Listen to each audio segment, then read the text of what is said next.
Which one you gonna do first? I don't know. I gotta look and see what's in the stack. Administrative. I guess not, Mr. Gregg's taking the seat. This one's first. This one's first. Okay.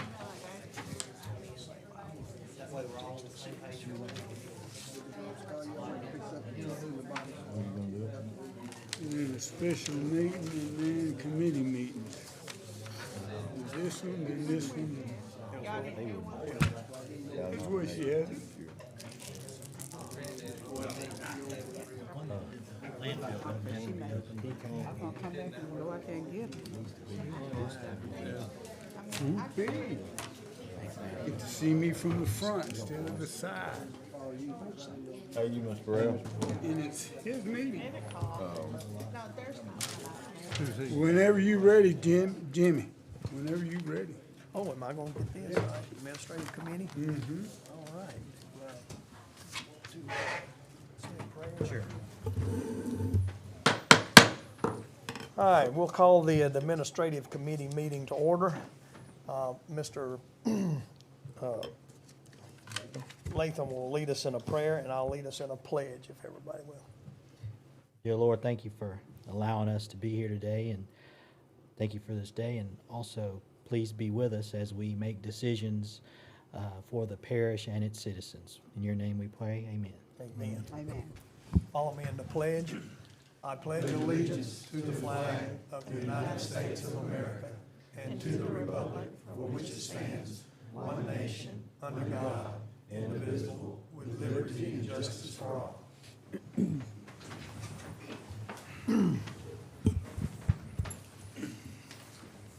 All right, we'll move on. Do we have a president's report today? No, sir. Legal counsel, Mr. Adams?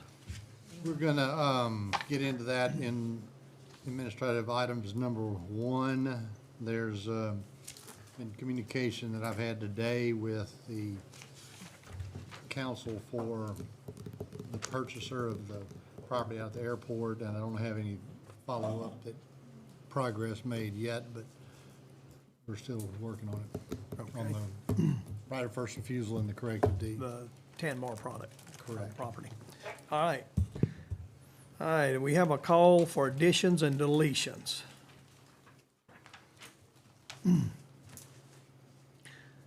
No additions and deletions.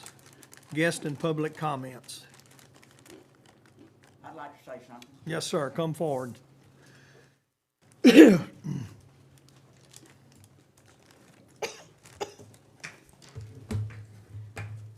State your name there, if you will, please, sir. Those of y'all who don't know, my name is Bill Riley. I work at the Long Street compactor site. I've been there for over 10 years.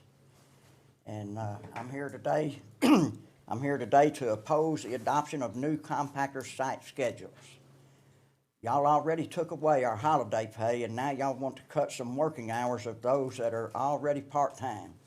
It's hard enough to get and keep dependable part-time employees without taking money out of their pockets every time y'all decide you need to save money. Especially considering that the solid waste department typically ends up with millions in surplus at the end of each year, money which is routinely transferred to fund other parish projects. But I'm not here just to try to save my job as a part-time employee that already took a significant cut in pay and is now facing a cut in hours if this proposal passes. I'm here as one of the majority of taxpayers who just passed a 5 mil tax renewal in April last year to cover the costs associated with solid waste.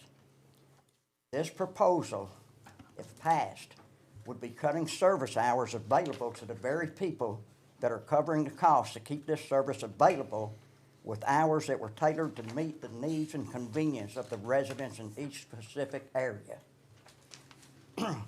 I'm here for the overwhelming majority of taxpayers that don't even know this proposal exists. Most of us don't have time to watch and see what y'all are doing. We pay our taxes and elect y'all to take care of these things, and we trust y'all to make decisions that would be in our best interest, not in yours. If y'all put this proposal up for public vote, it wouldn't stand a chance, and y'all know that. And if y'all pass this without public input, it is going to inconvenience every resident in DeSoto Parish. And for what? This is something that the voters won't forget by the time we have to decide whether or not to reelect y'all, because we're going to remember it every time we're inconvenienced by the new hours. I'm not here to ask you to vote no on this proposal. I'm here to ask you to scrap this whole idea, although it might be interesting to see who among you support it. Y'all already reallocate millions from the solid waste fund to fund other parish projects, and it doesn't make sense to create even more hardship for the part-time employees that operate these sites, and it doesn't make sense to create unnecessary hardship for the taxpayers that vote in extra funds to assure that they have a convenient and timely way for the disposal of their trash. Thank you. Thank you. Thank you. Well, that was a good practice speech. Came right in Can I in say 3 something? minutes. Can I make a, wait? All right, yes. Yeah. As far, Mr. Bill, as far as those hours go where you weren't getting your holiday pay cut, that's a law. We weren't supposed to be paying part-time employees holiday pay.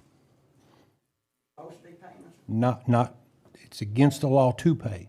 They were doing it I illegally. mean, you know, that's fine, but, But in some of these cases, we're simply following the law. but now you're talking about cutting our hours too by cutting the times of the dumps. Yes, sir. And revenues are dropping, and the property tax millage went down accordingly. But we have to cut some somewhere. And I'm glad you came. Public input is always appreciated. I wish we had this many people every time we had a meeting. But nothing up here is easy, and we do the best we can. And I am one of the ones that do support trimming some of these hours, because if you look at the tonnages, quite a bit of these are out of whack. We have some of these tonnages that are 75 to 275 or 300 tons that are open more than dump or compactor sites that are bringing in 2,500 tons or 3,000 tons a year. Where they have 74 hours at one that's bringing in 3,000 tons. We have another compactor site that's open 83 hours for a minimal amount of tonnage, and it just doesn't make sense. So some of them have to be reduced. Just keep in mind that y'all should be doing what's best, not only for the employees, but for the taxpayers. Yes, sir, and I agree with you. Can I say something? Yes, ma'am, Ms. Burrell. Well, sir, I'm one of those who oppose it. I don't agree. I don't agree because I think the taxpayers should come first in everything we do.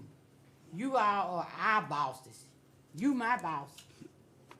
And I'm gonna always keep you in mind when I make any decision.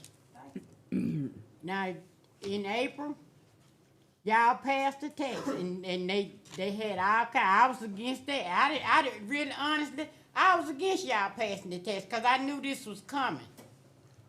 And I hate that because I feel like they betrayed the people. They just honestly lied to y'all. And when I tried to tell everybody on Facebook, I got a threatening letter to be quiet about it. You are the taxpayers, and you shouldn't have to suffer for what we do. Y'all entrusted us. I love my citizens, and God knows that's the truth. I love every citizen, whether they black, white, or the other. They come first, and y'all already don't make nothing out there. Chump change, that's what I call it. And they want y'all to keep coming out there, working faithfully for chump change, and then cut that. And cut them hours. That's sad to me. Okay, thank you, Ms. Burrell. Any other guest or public comments? All right, administrative items. Item number 1, discuss water system issues related to the SWIFT fiber installations. Take it, Mr. Adams. So, DeSoto Parish has experienced a tremendous amount of issues and frankly damage to the water systems this year through the fiber optic cable installations from the general contractor, I believe, is Swift Fiber. The water systems, I believe, are here. If you'll raise your hand, if you're here on behalf of a water board, and I believe we've got DeSoto Parish Waterworks District 1, and then Keachai / Grand Cane is here also. The purpose of this meeting is to inform the jury of, and I'd like for them to hear from whoever on behalf of those. Is there anybody here from any water district other than those two districts? Other than Keachai Grand Cane or Water District 1? Okay. So those two have submitted a number of invoices for the damages they've sustained. At least one invoice has been paid, but a large share of invoices have not been paid, and it's causing certainly a burden on those systems. But I will let them speak at this point in time. And the goal here is to inform the jury, number one. Number two is to get input from the jury as to you all's encouragement or discouragement to authorize me to proceed against Swift Fiber install from a legal perspective. So who wants to go first?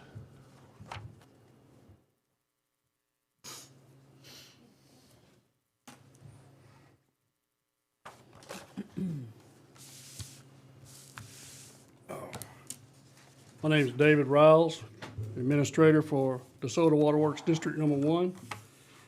And we have had lots of problems with SWIP. Not all of it has been problems, but the biggest majority of the problems have not been addressed on our side.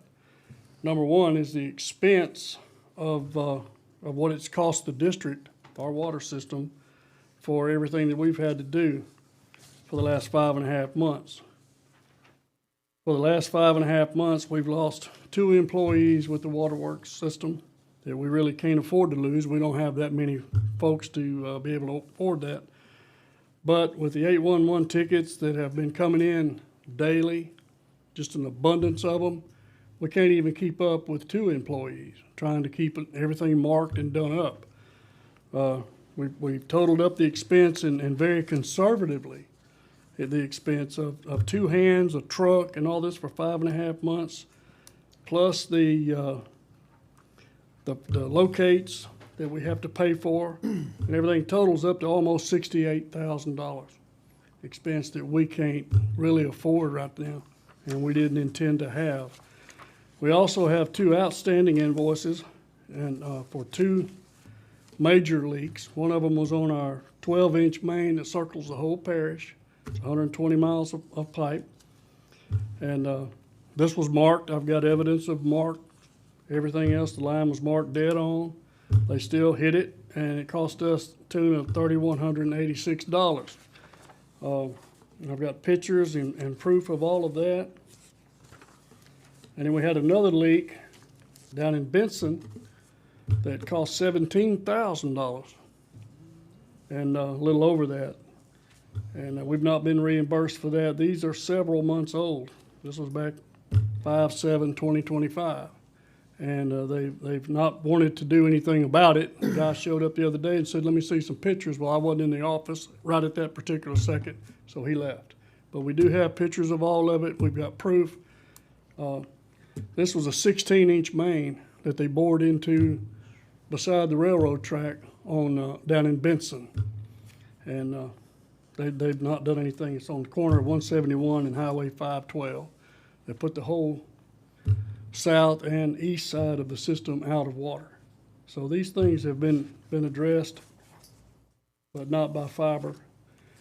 I've had several people stealing water. I know we hadn't caught them all because we got fire hydrants all over the parish. We can't be everywhere.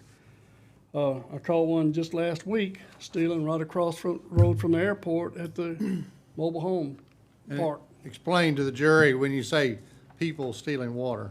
the people that are stealing water are these boring crews. They pull up with their trucks and tanks and just tie on to our fire hydrants. And when they do that, it depletes the system in that area because they're there, they jack it wide open. They have no regard for our system, and they don't understand the seriousness and don't care the seriousness. There's a lot more to this water business than the average person knows, and I'm not here to preach or anything like that. I don't want to do that. But I want everybody in this room to understand it's not just an inconvenience for us. There's a lot of people out here that their lives depend on our water and our water quality. We got people out here on peritoneal dialysis, everything else. We don't know who they are. They're all over the place. I mean, and when you pull up and deprive their water system, it puts their life in jeopardy. And I'm gonna tell you all the truth. I'm really pretty pissed about it. I want to be honest about it. And we've got several different areas in the parish. If you get on the wrong hydrant, it pulls it down so bad that it takes a while to recover. And they're not honest about it. They think it's funny. They grin about it. I've had a couple that have paid. I've got one warrant for an arrest for some guy down on WPA Road from Mississippi. Told me he wasn't going to pay for it. So we have a warrant out for him. I mean, it's just the disrespect and the lack of caring about our people and our system. We just can't afford this. They need to shut it down or do something about it and at least pay these bills because I mean, our budget can't stand this. And I know from attending a meeting down in Sabine Parish in January, same type meeting, they did the same thing down there. The money was funded through the federal government for all this fiber optic to pay those guys to put this in, but nothing was funded for our part for repairs. We're just stuck holding the bill. And I don't appreciate it, and I don't think it's right to DeSoto Parish or any other water system to have to pay for all this when nobody can afford it. And then when they get done, you know, I'd appreciate reimbursement for all these expenses, but when they get done, we're all gonna have patched up water systems because they just come through here like wild cowboys and just tear it up. I know of several different systems that are bankrupt because of this. And I'll be glad to talk to y'all about that after this meeting. But I want you to know this is not a light subject. This is very, very serious. And Can I ask you a question? When they hit these lines, do you find out, or they report that they hit the line, or do you have to find out from citizens, or? both, all kind of ways. I mean, sometimes they'll hit them and don't tell us anything, especially if it's a smaller line. Now, like I said, not all of the boring crews are like that. Some of them work well. This is Dennis Washington. He's my locator. Another guy that helps him. They work well with Dennis. They'll call him if they, some of them, but not all of them. And it's just, they show up in the morning with 4 or 5 crews, boring crews, and they're going 4 or 5 different ways. These guys can't keep up with that. And they're running 7 days a week. And they're supposed to work during business hours. They're there at daylight, and they're gone way after dark. So, I mean, it's dirty pool, and I don't appreciate it. And it's not right for the people, That's about all I got to say. Have they modified their behavior since we had the last meeting? They have. It slowed down some, yes, Better? sir. And the weekends are not as bad. Before our last meeting, and that really did some good. I don't know who finally got the message, but before our meeting, Dennis and our other locator, man, the weekends meant nothing to them or any of us because, it's just, and now in this business, don't misunderstand me. In this business, that really don't matter anyway. Because if you get a call like we did the other night at 2 o'clock in the morning, you get up, you get dressed, you go to work. I mean, it's just that way. It's the nature of it. And everybody understands that. But when these guys are out here just tearing up, that's not right. Are some of the bad actors that aren't paying those invoices the ones that aren't necessarily notifying you when they clip a line? Well, not really. And that's the good part about this is the ones that haven't paid the bills, they're good to work with. They just ain't hadn't good to paid pay. the bills. Right. I mean, and it's really draining us financially. And the incidents that occurred on May the 7th, How long before, after that, were they invoiced for that repair? Oh, it wasn't very long. Wasn't very long? No, sir. So that's been fully outstanding for Oh, over yeah. 4 months. That's right. It was a reasonable amount of time. I want to say within 2 weeks, we had them. In my business, it's 60 to 90 days. Right. Oh, we were way ahead of So that. we're, sir. we're past that. Yeah, yeah. And I've got all of this, if any one of y'all would like to look over it. All the facts and figures are here.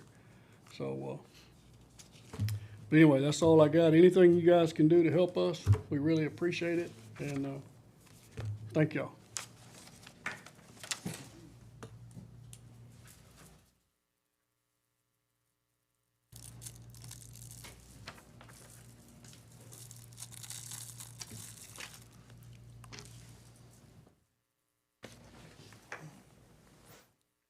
My name's Ken Crocker. I'm with the Keachai Water System.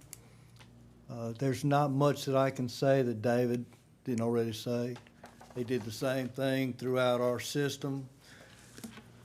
The difference between our system and Waterworks District 1 is most of our lines were put in the 70s.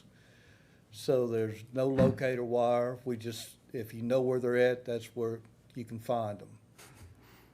But it really wouldn't matter because they would come in and they would put 5 to 7 crews on us in different areas. And our system goes from Shiloh over into Texas to Gloucester to Grand Cane to Logansport. So our system's huge as far as it's spread out. And they would put 5 to 7 crews on us and just like a bunch of locusts, they just come through and destroy stuff. We would find out sometimes when they hit it. We've gone to sites where they've actually pulled their pipe back through our pipes. So they have no respect for the water systems in this area. We right now have spent $69,000 on repairs. And for a small system, our average monthly income's about $55,000. So that tells you what it did to us. So the only thing that saved us is Grand Cane had some money stuck back. When we merged with Keachai, we were able to take that money and keep us moving forward. Our citizens, our customers, they're not happy. They get dirty water. And Keachai doesn't have the best reputation for water anyways, but this has made it a lot worse. So I understand that there's a phase 2 of this coming. And if the police jury can't slow them down or do something about it, it's really gonna be bad for the citizens. Any questions, comments? There again, on yours, that 55,000, when did that occur and when were they invoiced? We're up to 69,000 right now. They just sent out some more. Oh, I'm sorry, that was your income. Our invoices weren't sent out on time. We had issues with our office personnel not doing their job, and finally got rid of them, and we had to go backtrack to get all those invoices put together. So we have not been paid a penny. But when did they actually get invoiced? How long has it been? Maybe 2 weeks. And are these some of the same contractors that They're all the same people. are all the same? Well, it's all from Swift. I don't know how many different crews they had out here, but they're all related the same way.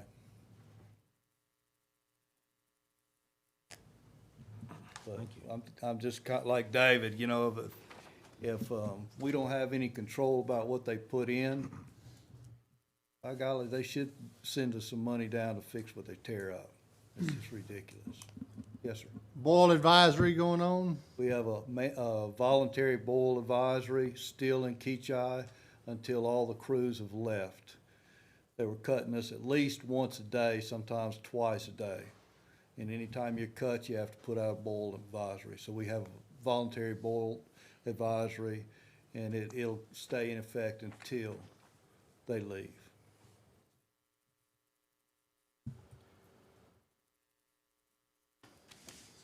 Okay? Thank you. Thank you.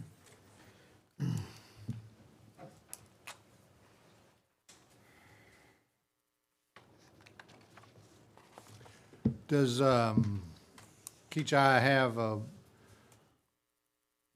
board members here available to, not necessarily right this moment, but I know several of you are here, but I would certainly appreciate y'all voting and deciding, authorizing me to proceed on y'all's behalf from a legal standpoint. We have. Y'all have done so? Okay. Is there a documentation of that or something, or? Okay. Thank you. And there is a board for sort of District 1, right? Yes, sir. And when's y'all's next meeting? Right now? Seriously? O'clock, yes, sir. Here? At our office. Okay. I don't know if that's been published to be on your agenda item, but You could have missed that.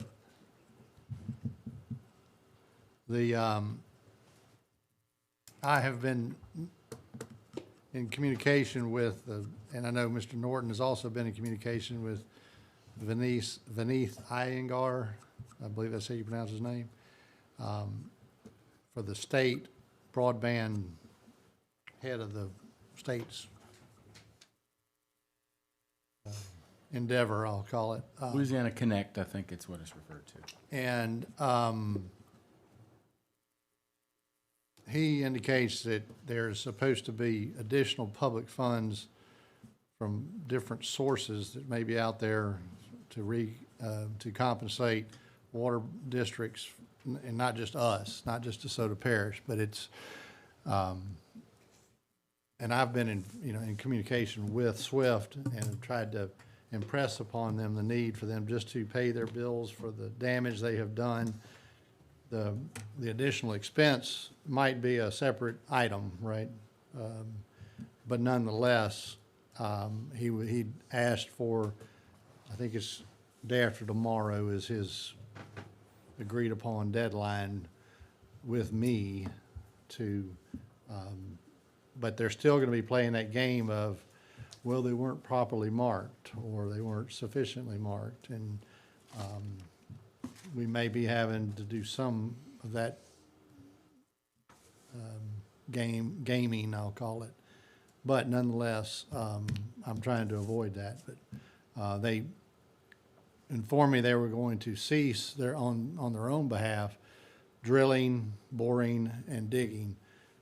Supposedly close of business on last Wednesday. I think there was some activity still going on Thursday, I'm told. They're expecting to still pull the actual fiber cable through the conduits that they have installed. Asking for a meeting with all concerned between now and the end of the year, because after the beginning of next year, they will be coming back, I guess, phase 2 or completing what they haven't done. They have voiced a willingness to come up with an agreed upon number of locates per day, number of drilling, boring rigs, and number of miles per day, and try to keep it within the capacity of the systems. This is just talk at this point, guys. And so my belief is we're going to have a little more leverage on that than just the word of some people. So that's what I'm asking y'all to at least authorize me to do whatever I can do to make it happen. I know you were explaining to me beforehand your experience. So this doesn't stop with the water system. It's affecting businesses as well with the internet access. I've had some customers call and file loss of income claims because of their internet lines have been cut multiple times over a 3-month period. So, we know it's a problem for sure. So, maybe we should look into local businesses also of what they've lost and see if we can get funds for them, if we can do it the same for the water board. Well, it's my understanding that SWIFT is going to be the provider at the end of this. And I can't believe they would start off with this approach to trying to sell services to the community. And this is how they begin their relationship with the community. Doesn't seem to be a good business move, but that's not what I'm here to talk about. But nonetheless, it's,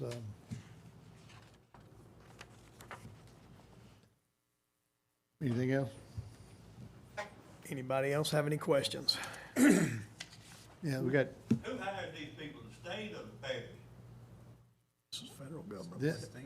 the Swift Fiber got the contract to put in the infrastructure of the fiber optic lines throughout the parish and beyond, the state apparently.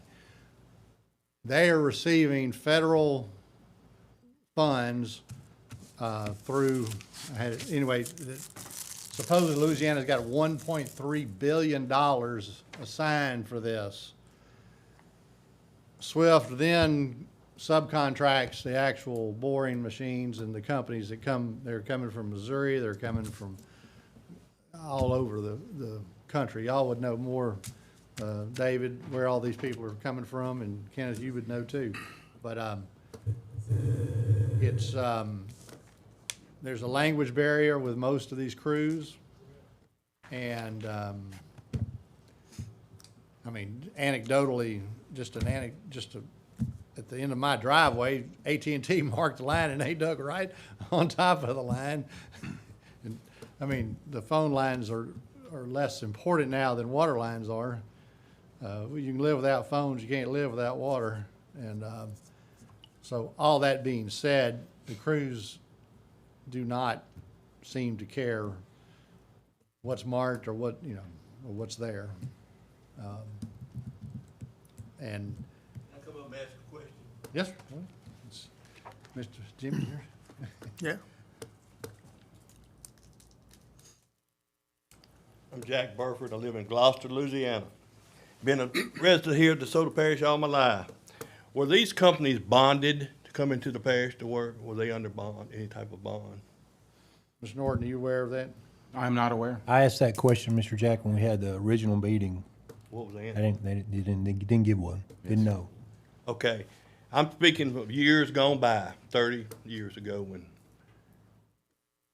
they finished 4-lane 171 from Kickapoo to Mansfield.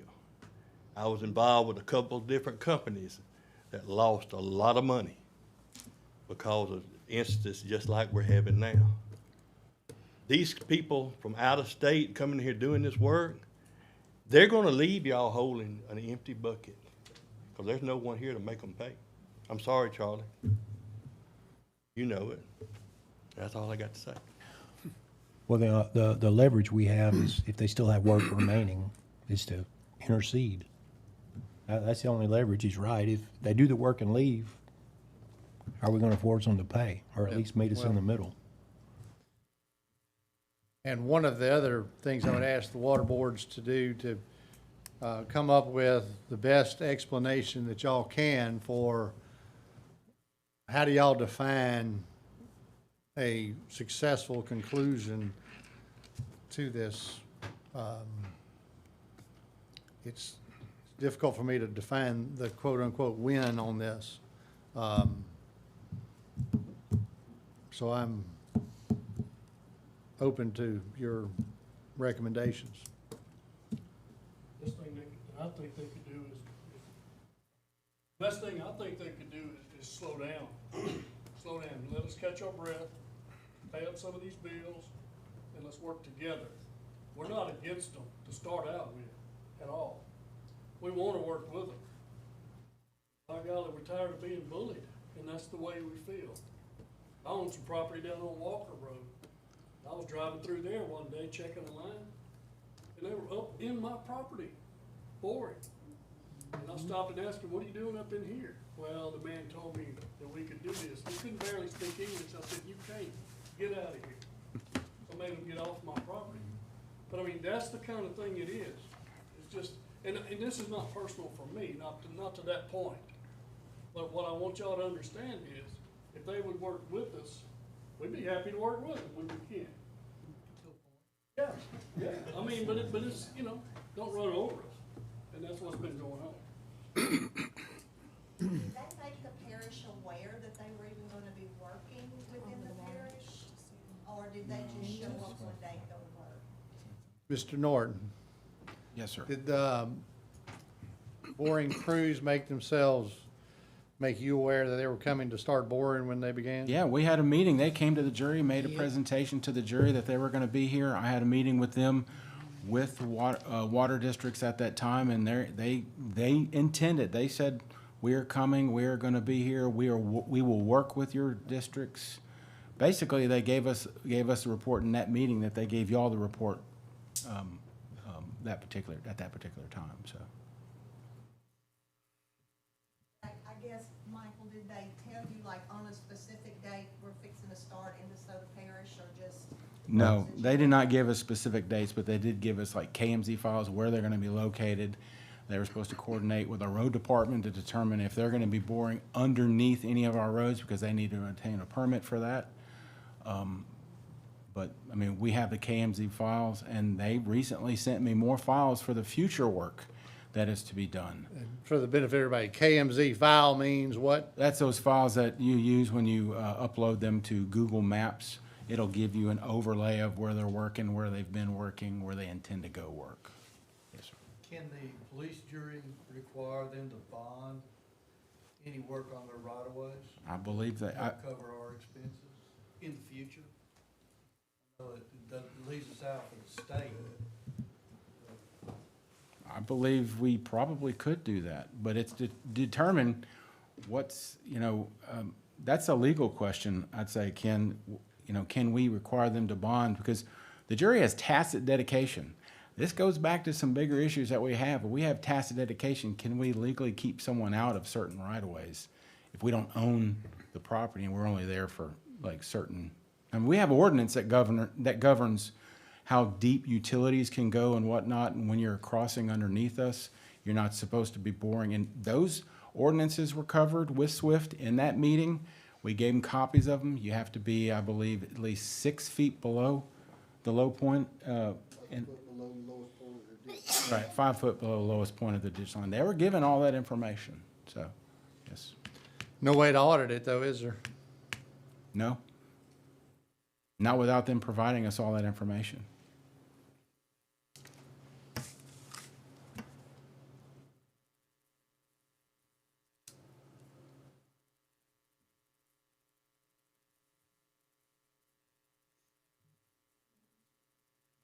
So what we need to do? I beg your pardon? I'm, Slow them down. yeah, I'm saying what can we do, what we need to do to. I would to think at help the very least, we need to do some sort of requirement for them to be bonded in our area if they're not done, if they don't have, I can't believe they're operating without a bond. I was just gonna say, they I mean, I allow them to. but be with the state, I mean, I working hear what Jack's bonded. saying back there, but, they're running this quick through the parish, causing this much damage. They were told up front, we're aware of the issues that you're doing in Sabine Parish. You need to be communicating with the water districts because they're the ones that are gonna be affected. And I believe they did that with South DeSoto Water District. I haven't heard from South DeSoto Water District recently, but they were in that meeting, that initial meeting with them, so. But they need to be held accountable. I agree. I completely agree. I've never had a government contract that they didn't require bonds on. That's what I was about to say, that's, you open yourself for a lawsuit. I believe I've sent a request to Vineeth for that information. I copied the district attorney requesting some of that information, all the contracts, all that information, bonding information for them, and I have not gotten anything back from them at this point. So if we can't force them to send us what they have, at least the jury may be able to force them to put up a bond before they do any more work here. But again, I defer to the district attorney on those legal issues, so. Well, I just need y'all's approval to do so, to pursue them in that fashion. Is the primary reason for today's meeting. Round two is starting in '26. They have given me no timeline on when they're starting, but they're starting next year on the round two. I believe they said within the first quarter. Yeah. And they were also supposed to provide another map for those areas. They did provide another map, and I think I sent those maps to the water districts, but, you know, unless you have Google Maps and you know how to manipulate that, which it can be kind of tricky, you may not be able to pull that up. But, I mean, I can certainly I'll send everyone the maps that I got. I've sent them out to enough entities, so. I'll make the motion to allow the DA to pursue this any means necessary. Second. All right, we have a motion and a second. Any discussion on the motion? Make sure it's enough to get their attention. And that's the challenge.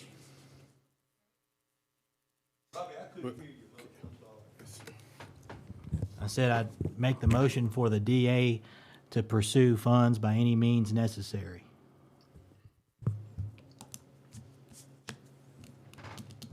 Excuse me. Do we need to put it, and because it was only to discuss, but it didn't say take action. So are we able to do that? Because it does say it says This discuss. is an administrative committee. Yeah, y'all have a special meeting scheduled afterwards. If you do an alternate motion now, you can then add that to the agenda right after this, and that would ratify that, I believe, but. Okay. But it need to be unanimous, would it? Yes, sir. Yeah.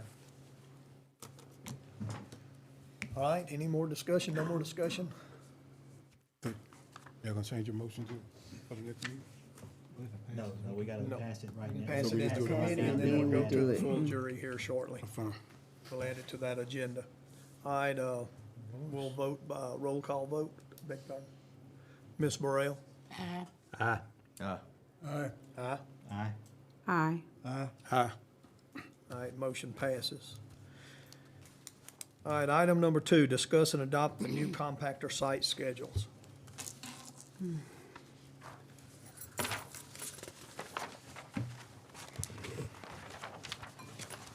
Mr. Holmes, if I could, I prepared yes. something. Mr. I wanted to read to the jury related to these schedules. Mr. Norton, go ahead. The compactor site operating proposals are presented for the juries to consider this evening for this reason. Anticipated revenue shortfalls in 2026 and 27 as it relates to property tax. In 2026, the estimated revenue from the property tax is $4.6 million, down 5%, or $250,000, with the current millage rate of 5.46 mils. In 2027, if the assessed values are the same, and realistically, we have no idea what those are going to be because we won't get those until September or October of next year, the estimated revenue from the property tax will be around $4.2 million at the new rolled back millage rate of 5 mils. The jury acted at the January 18th, 2024 regular meeting and called for an election to roll the millage back from 5.46 mils to 5 mils to save taxpayers money.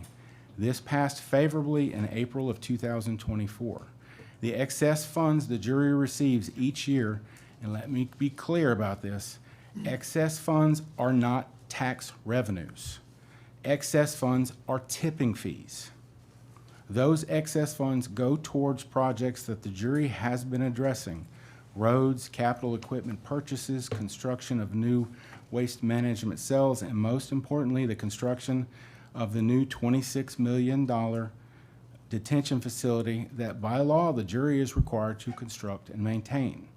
Those excess funds were also dedicated to the repayment of the debt that the jury will have once the facility is completed. Those funds have been used to construct a new waste disposal cell at Monday landfill just this past year.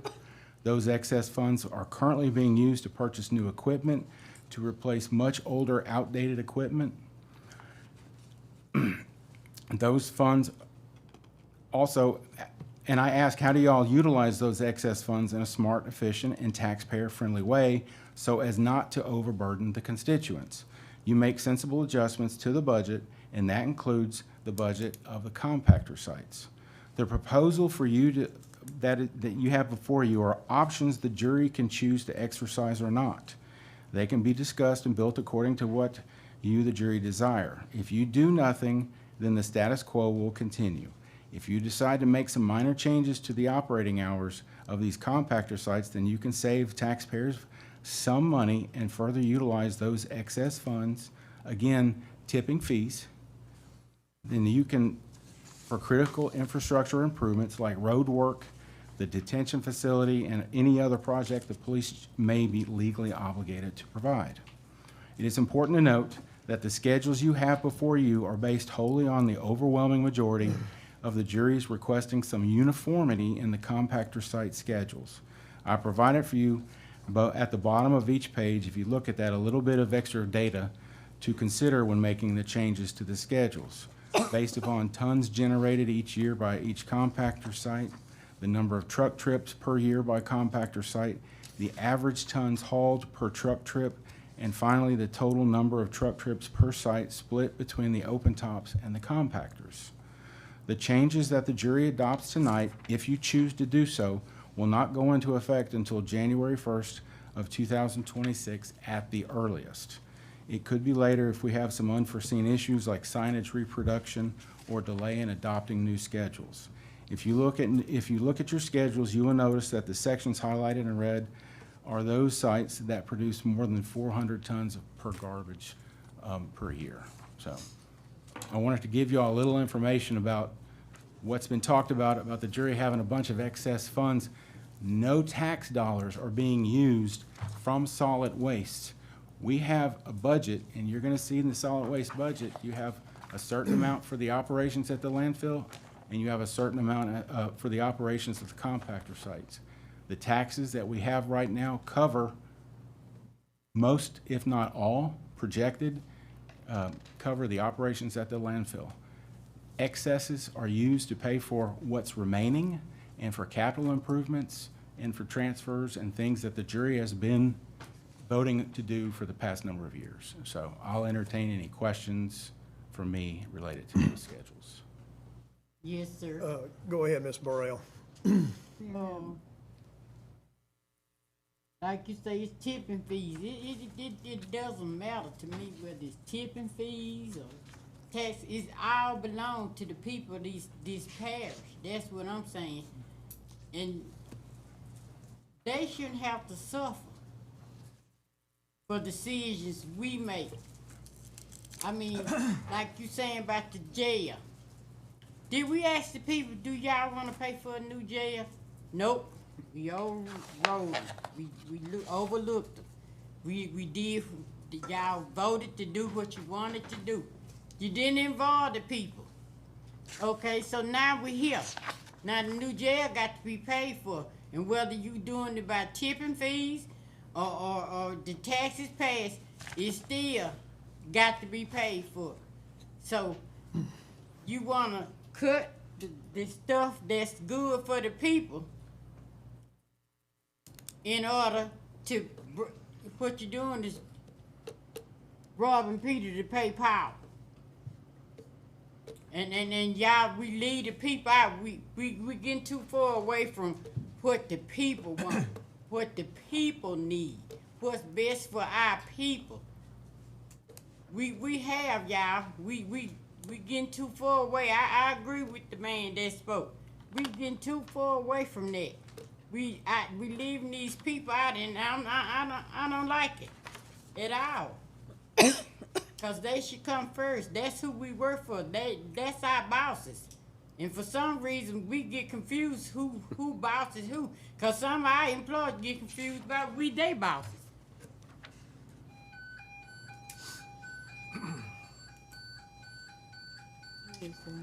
Mr. Justice? Just to be clear, it was the state that was, it was the state inspections that led us to have to build the jail to accommodate, yeah. Yes, sir. That all predates my administration. It predates me, I just wanted to make sure Yes, that sir. was clear, okay? Also, I think what drives part of the conversation is the reduction in the millage tax from 546 to 50. as well as losing Live Oak. We had no crystal ball, no way of knowing that that $3 to $4 million was just gonna leave. And because of the lack of those funds, we have to make adjustments. And granted, you know, if they come back, I'm sure we can make adjustments again. But as it stands today, we're gonna lose quite a bit of revenue because of Live Oak pulling out. And our taxes pay for the dump, pay for the Monday landfill. And it's those fees that we're losing that pay for the compactor sites. Mr. Latham? Yeah, Mr. Norton, what can we run with the 5 mil tax alone if we didn't have any tipping fees? What could be run? The 5 mil and the sales tax? Because Sure. those are the two Yeah. taxes you Yeah. have. You could run, at current operations, you could only run the landfill. So no compactor sites could be You run if do we not didn't have tipping Correct. fees? That is correct. Okay. And how much do compactors cost? And do we anticipate buying any in the next 2 years? I believe we have about 4 more compactors in the budget, Lily, for next, in the capital portion? Six. We purchased 8 last year, and it cost us about $130,000 for A 8. piece? Piece? No. For all of No, them. just Okay. for all of them. I think they're running about maybe 25. Yeah, and of course, some modifications you have to make to them to fit our sites. That adds another, Right. I mean, for 8 of them, I think we spent about $20,000 for the modification. So Right. the budget for that was about $150,000 for 8 compactors. So I guess what I'm trying to get at is past tipping fees do not guarantee future tipping fees. Correct. Okay. And did you answer my question on, do we anticipate buying any new equipment in the next 2 years? Yes. Yes, in the next 2 years, we don't have a choice. Y'all have some equipment out there that's so old that it must be replaced or constantly repaired, and your repair costs are exceeding the replacement cost of that equipment. So, Okay, so the 5 mil tax and the sales tax alone only runs the landfill. yes, And we have to supplement that tax with the tipping Tipping fees fees. to keep the compactor sites, all 18 compactor sites open. that is correct. So we're not proposing to close any compactor sites. We're just cutting a few hours from some of them, or basically all of them on this. It's like, Yes, sir. And it's my understanding, we maintain as many here in DeSoto Parish at 18 as they do in Caddo Parish, where they have a 300,000 people population Correct. and a lot higher tax Cattle base. Parish has I 18. want to say, we're not trying to save money to fill the coffers. We're trying to run this government efficiently of what we have, from what we have. Yes, sir. Okay, that's all. Anybody else? Can I say something? We gave you a chance to speak earlier, Mr. Y'all gave Riley. others a chance to speak, so Huh? y'all gave others a chance to speak. Who? But that was In during. the audience, you let the audience speak, so he's on a different subject now. Yeah, Oh, well, so- we had the Don't give the public man the comments. opportunity to speak, please. Do you want to say something, Mr. Fuller? Yes, I'll give mine to him. Thank you. The solid waste department makes a profit every year, but yet y'all are making cuts in our department. That don't make any sense to me. And then like he said, well, you know, y'all are anticipating, having less to work with. That hadn't happened yet, and he said, well, you know, if that don't happen, then we still got the same amount to work with, and we'd give it back. But history has shown that anytime government takes something from the people, they don't give it back. Well, actually, I didn't say that we were gonna give it back. I said we would make adjustments. But we full well expect, I mean, we terminated their contract. We full well expect that to go away. Well, I guess the point is, the taxes that you're taxed on are used for the landfill and the compactor sites. The only thing that really runs these compactor sites is the tipping fees, which we are not guaranteed to have. And we know we're getting a reduction in tipping fees already from what's happened this year. So we're not trying to take things away, we're just trying to keep everything open. and adjust. Can I say something? Yeah, we can sit here and say that, but we got one site that what we finna spend on that site? About $3 million. Budget for that's 2 million, but the site's probably what I'm less than saying? 50%. But y'all wanna You have talk road about work. saving money. come on, Well, don't Ms. TT Burrell, down these people back and anytime tell you me do it's work, raining. anytime you do work on a state highway, you're gonna spend $500,000. We spent that nearly $500,000 just fixing the work out by Mundy landfill, doing the turn lane. So, I mean, anytime you do work on a state highway, if it were off a state highway and on a road, which, to my credit, for 3 years, I tried finding something off a state highway, but I was shot down every time. Sometimes, pretty entertaining. It was a pretty entertaining how I was shot down at the local meetings related to trying to obtain property on parish roads. People don't want it on the parish roads. They wanted it, they pushed it to the state roads.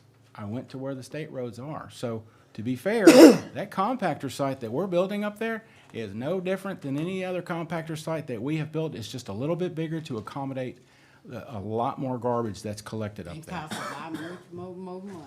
Yes, ma'am. Just to be honest about it. But that's a requirement the state puts in place. We have to work with the state DOT to accommodate them, their turning lane stuff, so. What I'm saying is, if we gonna tell it, then tell it, but tell the truth. Tell these people what the truth is. What is not the truth? We've presented everything in public But you meetings. sitting here saying about, oh, we doing this to save money. No, we not. We doing this to rob Peter to pay Paul. Cause we ain't saving no money. If we got $2 million, we can be a one compactor site. Surely, explain to me. Make it make sense to me. How they saving the taxpayers' money? I honestly don't think anything I can say is gonna change your mind, so. I don't know what the. I know we also had 2 accidents in the last couple of weeks up mean, there too. That's one of the motivations as well. You gonna have accidents right there. Well, It part- don't make no difference whether that compact site there or not. It's gonna be some accidents. They've been having accidents at that intersection for years and years. You are correct, and that was one of the reasons why they were wanting to move it, was for the safety of the public. Okay, let's one on 49 continue. the other day. Mr. Clark, you wanna have, So, I mean, I'm all about saving money and doing the right thing by the people. But I think we just need to look at it again and try to find hours, that work for certain, locations. So, I mean, I don't really care for any of these alternates. I'd like to see, come up with a couple more and then decide.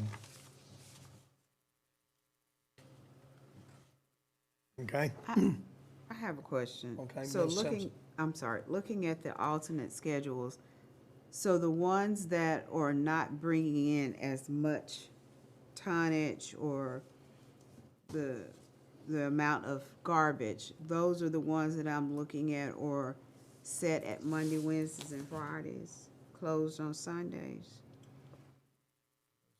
Thursday, hold on, I'm looking. I got them by Which like schedule are we fours. talking about? Yeah, Which alternate? I'm looking at, okay, so the alternate one, I don't know. you have, is that Monday, Wednesday, and Friday for like Long There's Street 18 of and them. I don't know. Which one are you looking at, Ms. the Simpson? first one, the alternate at the bottom? Alternate number 1? yeah, and Ms. Trina, every site that generates, I think, less than 400 tons were recommended to go to a Monday, Wednesday, Friday schedule. Okay, And Saturday. And Saturday, Less and be than. closed on Sunday. less than 400 tons. Yes, ma'am. Can I ask a question? Mr. Fuller? If you're only paying out the workers, okay, like I said, if they don't generate much trash, I mean, you're not dumping it that much. So Okay. where are you saving money? I mean, by having, the only people you're paying are really the workers that operate the compactor site, and they're not making that much money. So, Well, I mean, it depends on which site you're talking about. I've given you guys. I'm talking about if the ones, like I said, that aren't, bringing in a lot, trash. So that means, like I say, if a site I have is bringing in a small amount of trash, like I said, they're not going dumping those dumpsters every day. They're not doing that. So those can sit there. So where are you, I mean, how is that benefiting by closing down? Because the only people that are getting paid basically are the workers. Well, And they're not making that much money, so how is that really The- saving the us bene- money? Well, I mean, there's an estimated savings based on each of the schedules. But I understand, the schedule, what I'm saying, the schedule where you going picking up the trash, but they're not going picking it up, so. No, the estimated savings based on what the labor costs are associated with each of the sites overall in the schedule, so for all. The labor cost is for who? What employees? For your part-time employees. And they're making that much money? Well, it's gonna hurt us. Your payroll for part-time employees for all the compactor sites are in excess of $800,000. How much? $800,000 per year.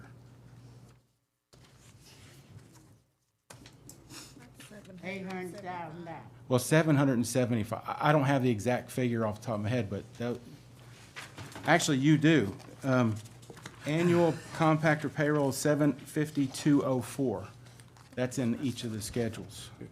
So if we're changing the hours, those part-time employees aren't gonna be working as many hours over 18 compactor sites. It's not isolated to any one site, so everyone's taking, it's a shared responsibility. Just don't see it. So there are 3 shifts at each site? I can't, specific day-to-day, I think there are 3 shifts at most of the sites. There are some that have 2 shifts, like the ones you see in the more rural areas. I believe those are 2 shifts, because they miss a whole, like 4 hours in the middle of the day, Okay. so. So if we change, say, the one that takes a break in the middle, if you change them to 6 to 6, would you have to employ a third person at that location? Yes, but we have floaters. I believe we can accommodate that. And you're only doing Monday, Wednesday, Friday, so those employees have the option to make up the time. You know, if they're not working on Tuesdays and Thursdays, they can work, instead of working 4-hour shifts, they can work a 6-hour shift. You have to keep them below 28 hours a week for them to qualify as part-time employees. So.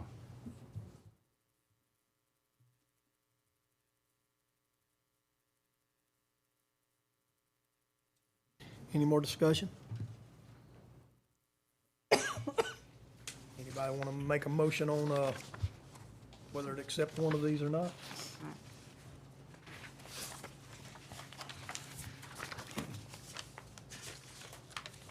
I'll make a motion we accept alternate schedule number 3. And if y'all do that, Jimmy, I would suggest part of that, you know, we have holidays. Most time the holidays fall on a Monday or a Friday. So if you may want to put in your motion some language about allowing me to open the site like on a Tuesday, which I can do easily. We know what these days are scheduled a year in advance. Y'all adopt a schedule and we can set schedules for those particular sites that will be affected by that. Make a motion we accept alternate number 3. Allow the administrator to make changes to the schedule as needed for holidays that may fall on Monday. Number 3, you said?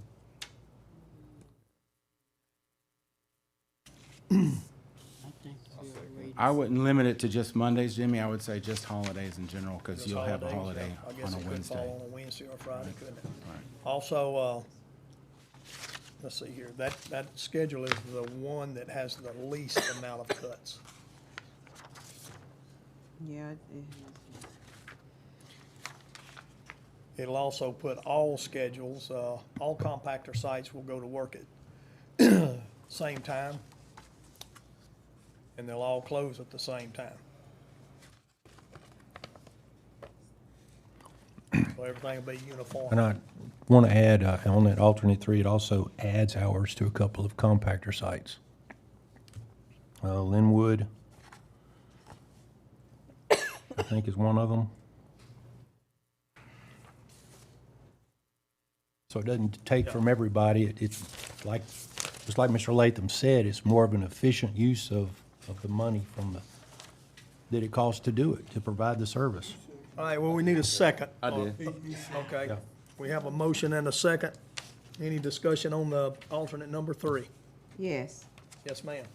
I'm looking at, so if I'm reading this correctly, the Logansport, South Mansfield, and Stonewall is 6 to 6 Monday through Friday, Yes, ma'am. 8 to 5 on Saturday. 8 to 5 on Saturday. Closed on Sundays. Yes, ma'am. That's right. I think everybody's closed. on Everybody I will see be everyone's closed on closed on Sundays. And what compact site you added some time to? That's what I'm trying to locate You're too. adding to Grand Cane and Linwood. Grand Cane and. Yeah, Linwood. Grand Cane would actually, for alternate Schedule 3, Grand Cane Yeah. goes up They each go up 10 hours. 10 hours. Grand Cane goes up. Yes.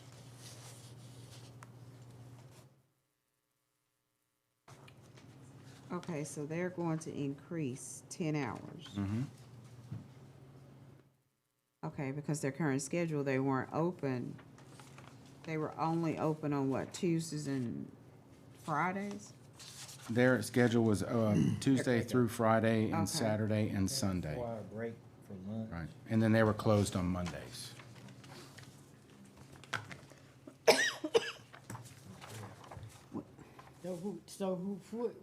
What areas did the hours taken from? What areas you gonna take these hours from? Keyshaw, Warren, right? Long Street's one of them. Yeah, I'm looking at that. South Mansfield,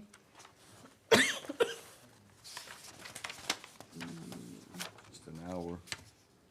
Actually, South Mansfield, let's see, where's South Mansfield? Alternate 3. Yeah, my math is off on the number. South Mansfield only loses, it goes I down only from. lose Sunday. Yeah, Sunday. It's closed on Sunday and it closes an hour earlier. Yeah. Yeah. okay, who Most of else? those are like that. Kickapoo? Who his name?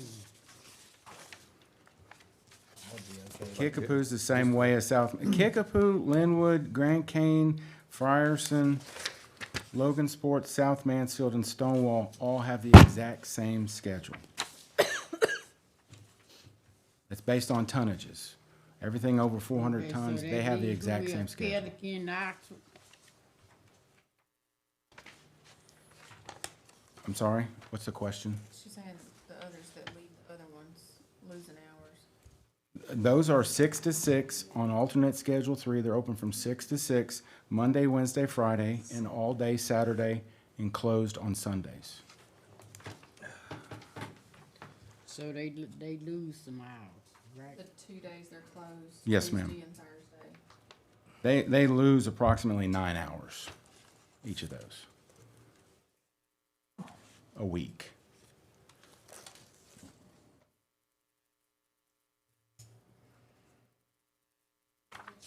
Yeah. I just think everybody should see what they constituents say about this. I really do. Before they make this decision, they need to, cause see, Anybody else have any discussion? All right, let's vote on that issue. Mr. Fuller? No. Ms. Simpson?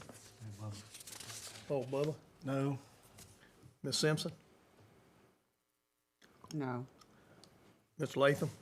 Yes. Yes. Yes. Yes. Yes. no,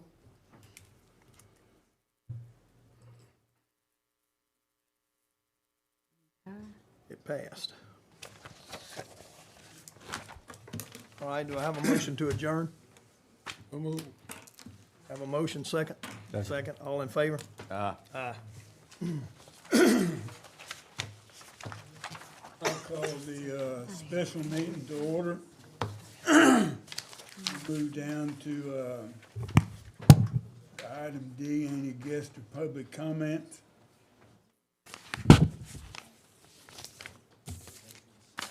I'm sorry, I apologize.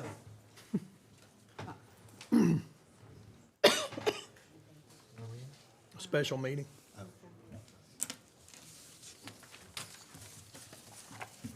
Any additions or deletions? We have one addition. which is to SWIFT issue Yeah. to, a motion. For repayment of invoices caused from damaging water pipes throughout the parish. How's that? Thank you. We need to add that to the agenda. Could I have a motion So to moved. add it? I have a motion. Do I have a Second. second? I need a roll call vote. Aye. Aye. Aye. Aye. Aye. Aye. Aye. That's added to the agenda. That'd be number 2. Number 1, under the new business, is to adopt the new compactor site schedule. Do I have a motion? I'll make a motion. I have a motion. Do I have a second? Second. I have a motion and a second. Well, I think me and Ms. Trina both did. Second. Any further discussion? Hearing none, a roll call vote, please. Ms. Burrell? No. Aye. Yes. Aye. Aye. Aye. No. No. The ayes have it. Motion passes. Item number 2 is, Authorize the DA to take action regarding Swift Fiber for repayment of invoices caused from crews damaging water pipes throughout the parish. that's the motion. Does somebody make it? I'll make a motion. Second. I have the motion and a second. The motion was made by Robbie Latham, second by Bubba Clark. Is there any further discussion? For the DA to take action, for the money back. Hearing none, roll call vote. Aye. Mr. Fuller? Aye. Aye. Aye. Aye. Aye. Aye. Aye. Motion passes. Motion to adjourn. Making a move. A motion and a second. All Second. those in favor, please say aye. Aye. We're adjourned. Next item of business, Budget and Finance Committee meeting. I'll call the Budget and Finance Committee to order. Is there any guest or public comments for the budget committees? Hearing none, we'll move into the budget items. Number 1 is to approve the airport budget. Ms. Lilly? Good evening. I'll try to keep this only to the main points. The beginning fund balance projected for 2026 for the airport is $4,014,630. Total revenues projected is $2,706,372. Total expenditures for operating is $579,725. And capital outlays is $2,259,447. Transfers out to fund self-insurance for $50,000. This gives us a net decrease in the fund balance of $182,800. Ending fund balance projected for 2026 is $3,831,829. On your next page, I'll go a little bit over the revenues. For the most part, they're about the same as this year to be projected, with the exception of lowering the projections for the rental and oil royalties from $120,000 budgeted this year to projected $90,000 for 2026. And then gains and losses, lower that from $166,000 to $100,000. The gain and losses on investment, that is up and down shift. So I'm just making a conservative projection based on the results that we should have at the end of 2025. You'll see that we'll have revenue for this. For the grants, there's a federal grant and a state grants. Y'all voted on those capital projects last Monday night. I'll go over that in a little bit when we get to capital outlays. There is a built-in 3% COLA in here. Airport has 3 full-time staff. So there is, like I said, a 3% COLA. But overall, we are decreasing expenses by about 63,000. So what we have done is just cut where we can cut. So even though we are building in that 3% COLA, we have tried to cut in other line items to kind of offset that increase. The biggest reduction under the expenses, you'll see the maintenance of building and grounds. This year, we're expected to be at 93,752. We're lowering that back to 40,000. A lot of the expenditures this year for that was due to replacing the repairs and everything from that storm last year. So that's why there was a big jump on that line item. So we're dropping that back down to 40. Another big drop, we're dropping the balloon festivals. We're dropping that from 82,000 to 69,000. And then the other only things that are going up slightly, we have the fuel and diesel. That's jumping from 4,000 to 6,000. And then the insurance, and just so you know, that insurance, property and casualty, that was an increase across the board this year. So we're jumping that from 20,000 this year to 30,000. Everything else is pretty much staying within what we projected for this year. I don't see a whole lot of issues on anything going on a specific line item. The capital outlay, like I said, that is a big jump, but just be aware that that is all 100% reimbursable.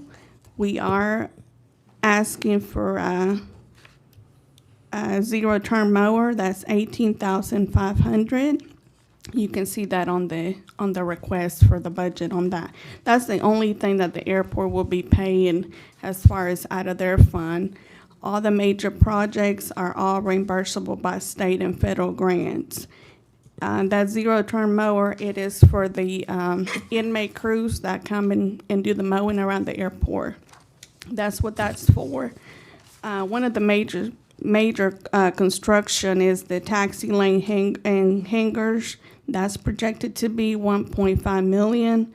And then runaway rehabilitation, that's 650,000. We have the designed phase of that. We should be completed early the first quarter of 2026, so I'm rolling some of that money into 2026, rolling about 25% of the project. The airfield drainage and analysis, we're at 50% of that project being complete this year, so I'm just rolling the 50% of the other project. So like I said, those two projects at the top, those are in the work this year. I don't foresee us finishing those out this year. And then the two new projects is the taxi lanes and the hangar construction, runway rehabilitation. And those y'all voted for approval last week when those were presented by the airport.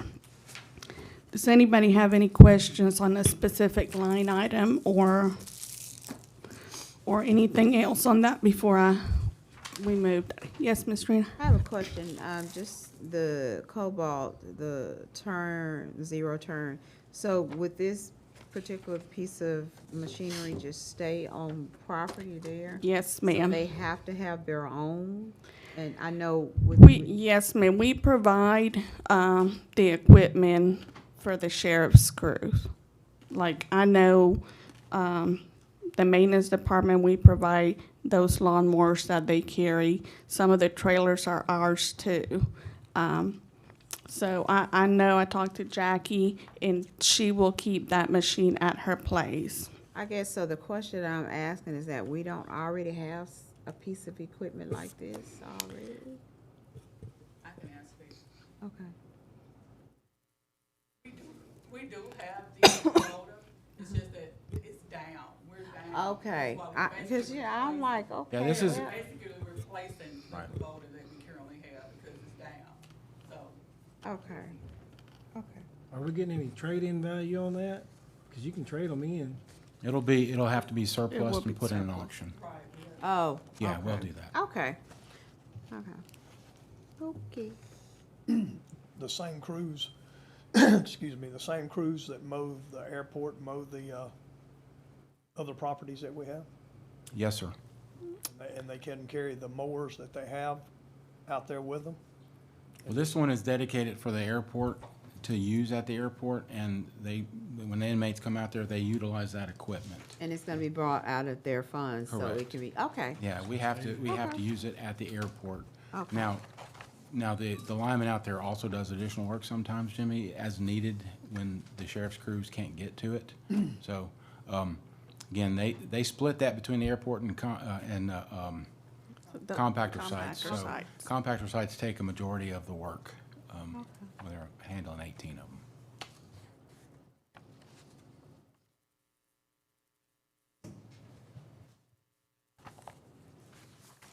Make a motion to accept. Oh.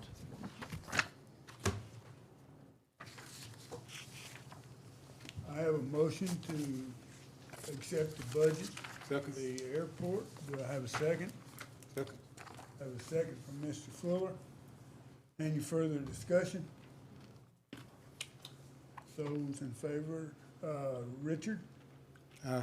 Aye. Aye. Motion passes. Next item will be approved the 2026 animal service budget. Ms. Lily? Okay. As you can see, the projected balance is a deficit of $8,004.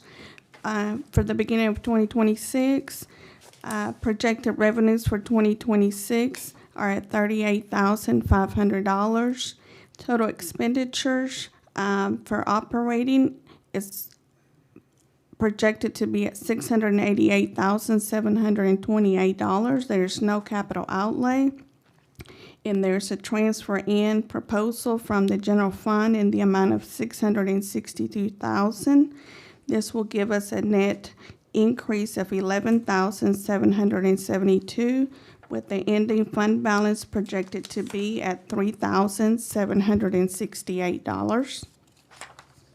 On your next page, like I said, the local sources of revenue stay about the same. With the exception, we're asking for a transfer in for about another $100,000. That is in anticipation for proposing to you, asking for an additional staff. Currently, they have 7 employees.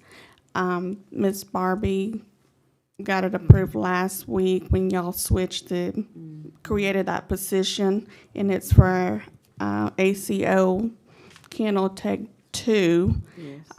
And y'all had that information. If we started a person even at the highest salary, it's about $100,000 with salary and benefits. Benefits are quite a lot on that.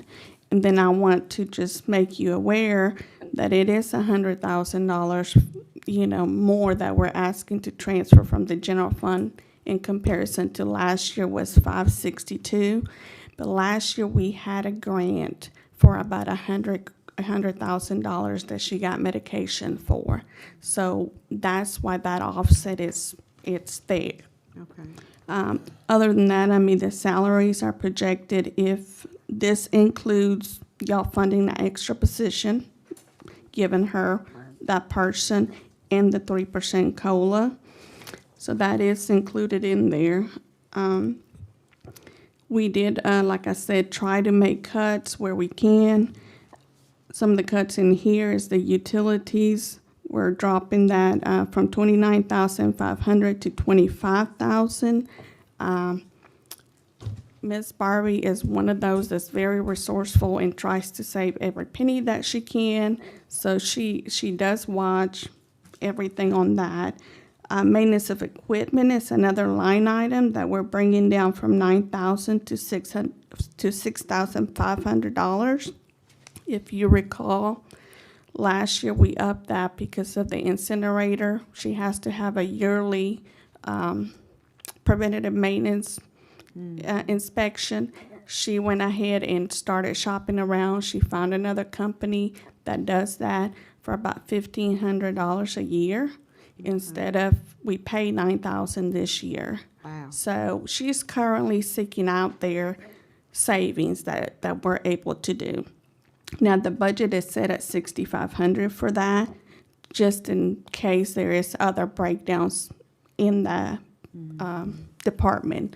I think the air conditions are a big issue that, that break constantly. Everything else, pretty much, it's staying within what we proposed this year, with the exception, again, of the insurance, from $12,500 to $18,000. Really, honestly, I haven't received a renewal yet for the next year, so that would, I'm assuming it's probably gonna stay about the same. And like I told y'all, they did a whole, assessment to the properties, and that was the reason that a lot of this went up. Like I said, she is still trying to get grants out there. She does really good at trying to stay within that budget and breach that gap. She uses her nonprofit organization to meet, other needs that she may need. But like I said, there is no capital outlay that we're asking for. I do know that she needs a generator, but we're hoping to go ahead and try to pursue some other avenues, trying to get some grants for that. Does anybody have a specific question on a line item? And like I said, I'm just covering the main ones that there's a variance significant enough for me to talk about. But if y'all have a specific one, let me know, and I'll be more than happy to answer. So how much was the two mosquito, what was the salary for those two part-time again? I'll have to check. Hold on. I can't remember from last meeting. Well, I have that here somewhere. But those two combined, plus the insurance and benefits, is the main reason for the increase, correct? Yes, those two combined, if you started at the low end of the scale, was $45,742 up to $68,000, and it was two part-time positions, combined. Basically 91,000 at the lowest total. 45,000 each, right? If you start them with the lowest. No, that was 45,000 combined. Okay. Yes, 45,000 combined, all the way to 68,637.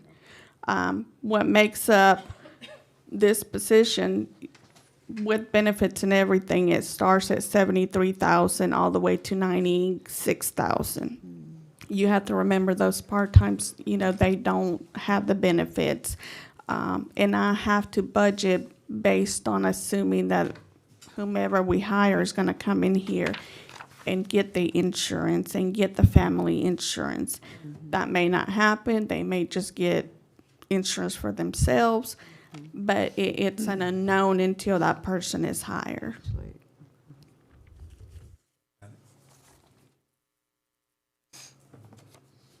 Okay. Any other questions?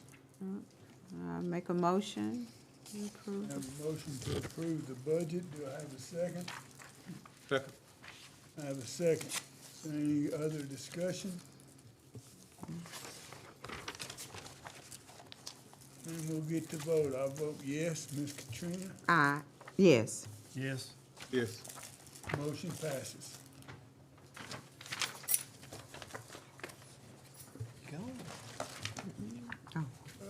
The next one is the Office of Community Services. Ms. Lilly? Okay, the beginning fund balance for that is projected to be at $385,668. Total revenues are $1,405,827. Total expenditures for operation is $1,218,094. Capital outlay, which is for a vehicle is $66,000. For transfers, you will see a transfer in from the general fund of $120,000. Transfers out to the self-insurance of $185,136, and transfers out to the general fund for $400,000. This is a net decrease in the fund balance of $343,403. Ending fund balance projected to be $42,265. One major thing that I would like to point out as far as the revenues is, if you look at your next page, under HUD administration, we had $144,660 coming in. That is now in the rental assistance fund. So the program requested us to flow everything to that fund for Section 8 housing. So that's why you don't have anything projected for 2026. And then additionally, you will see that there is a projected transfer for this year for $400,000. Back early this year, y'all voted to transfer up to $500,000. That was to cover the cash inflow. I have not done that. That's why you're seeing that on your budget. I'm estimating forecasting $400,000 instead of the $500,000. That number may be even less depending on where we're at the end of the year. Okay. But for us not to have a big deficit in that fund, and given that y'all have already approved that transfer, that's why it's reflected here. So on the other page, you're gonna see it where they're gonna pay us as soon as I get that money the following year in 2026. I'm just putting it right back to general fund. But you do have a regular transfer that we make to them each year for $120,000. Like I said, everything in here has a built-in 3% COLA. OCS has 13 full-time employees and a part-time employee. One of those full-time employees is in Section 8 housing, and that's where you're gonna see her salary. There's really, like I said, not a whole lot of variance going on from last year to this year. I just kind of want to explain a little bit on this department, because you see a lot of, if you look at the second page on your expenditures, you see the salaries for CAAA, that's that's the Office of Community Services. You see adjustments like a negative $21,000 and all that. That is because OCS provides, under this fund, there's 3 different funding projects. We have weatherization. Weatherization in itself has 4 different funding sources. And then we have CSBG and we have LAHEAP. So out of those employees that I just gave you a total of 13, their salaries get split in between those departments. 8 of them are weatherization. And like I said, out of weatherization, you have 3 different pots, actually 4 different pots that you get money from. So it's all based on allocation purposes. I don't want to go over every line item. I just need to, or explaining to you, and unless y'all have questions, it is based on reimbursable. Everything is 100% reimbursable on those projects or programs. CSBG and LAHEAP are the ones that do have an offset that the jury ends up paying some of that money, and that's why we have that $120,000. Their office supplies, where you see a lot of this stuff that says CSBG indirect or LAHEAP indirect.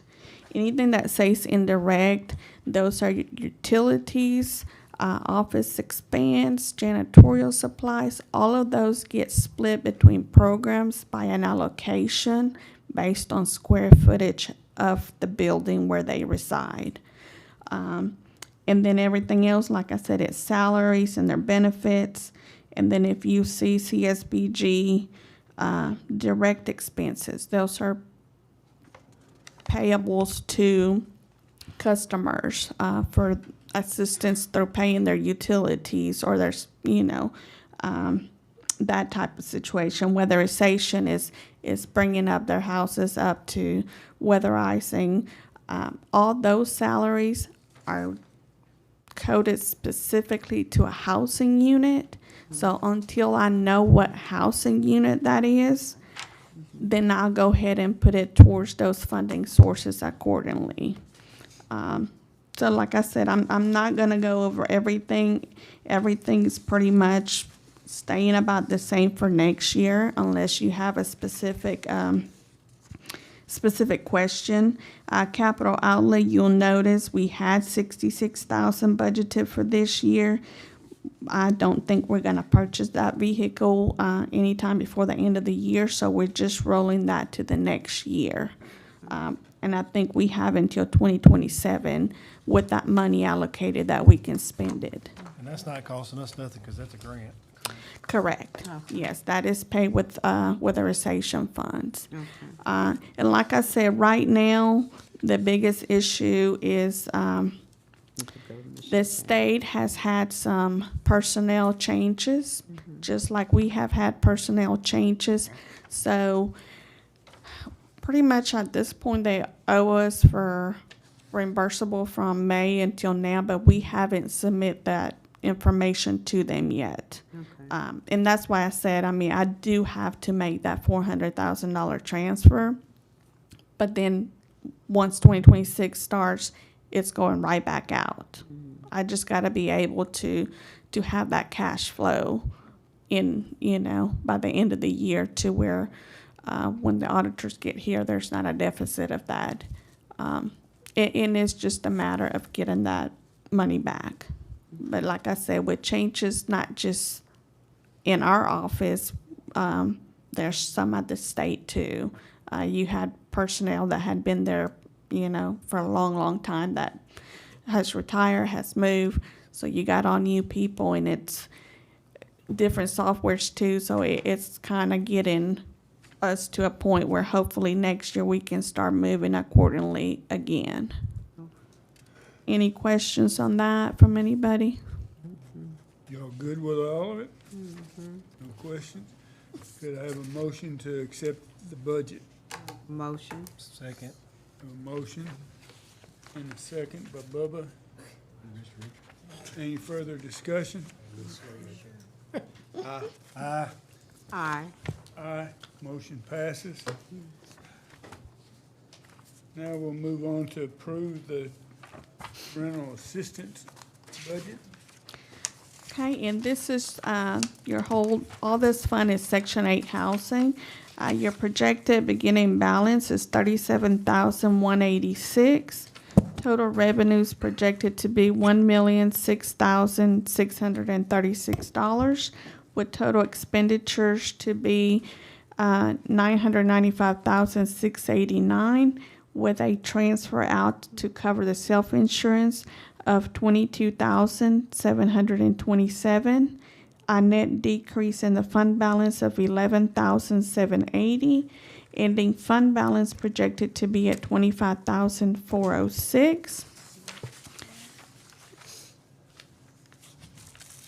And on here, on the salaries, like I said, this is on the salaries portion of this, it is one person that deals with Section 8 housing and a part-time, and then 50% of the salary of the executive director gets reimbursed from here.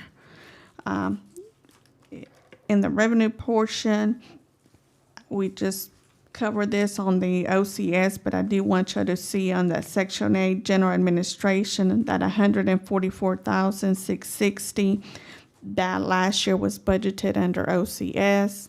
Now it's being moved to Section 8 housing, to that particular fund. So like I said, we haven't lost that revenue. That admin is to cover the expenses of salaries for the people doing the program. And like I said, it is one full-time person, a part-time position, and then Ms. Gladys, the 50% of her salary is booked in here. Other than that, you have your vouchers payables for the Section 8 to the landlords for the tenants. We are pretty much projecting a lower amount than this year. Ms. Gladys was told that there was going to be a cut. I think we were only going to be getting about $1 million, so we didn't make cuts on the stuff that we can make cuts off, which is your office expense, your travel.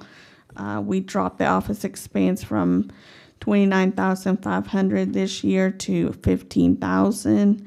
Travel from $1,000 to $750. There's only so much we can cut, and that would be either salaries or just indirect expenses that we have. But I've been told that, if we are in a deficit on the admin part of it, we do have some savings into that program. We just have to request HUD to give us some additional funding for the admin. Does anybody have questions on this part? And like I said, a 3% COLA, it's built into those positions too. You good? So move that we accept. Have a motion by Mr. Fuller, do I have a second? Second by Bubba Clark. Any further discussion? All those roll call, aye. Aye. Oh. I think we all said aye. So moved. John. Motion to adjourn. Have a motion to adjourn, do I have a second? Second. Have a second. All those in favor say aye. Aye. I really appreciate y'all staying here. Thank you. I try to keep it short and brief. I appreciate that. Yeah. Lily, you want to tell them about the next budget meeting? Yes, next budget meeting, the 20, it's not this. It's the week after It's the next. week after next. However, we are doing all three big budgets. We're doing general fund, solid waste, and road. And there won't be anything else on that budget except the budget that night. If anybody throws anything else that night, we are not gonna have a meeting. I'm not, right. 'cause But this- it's scheduled for November the 10th. yeah, Yes, this is- correct. this is- Don't add anything else to Please. that. Not a problem. Please don't. I third that. I support that, anything controversial. Oh, God. Well, Mr. Baker, you did say we gotta do the compactors before we did the solid waste. So what? You did say we had to do the compactor Yes, hours. I did say that because I was told that decision needed to be made before we did the solid waste budget. Okay.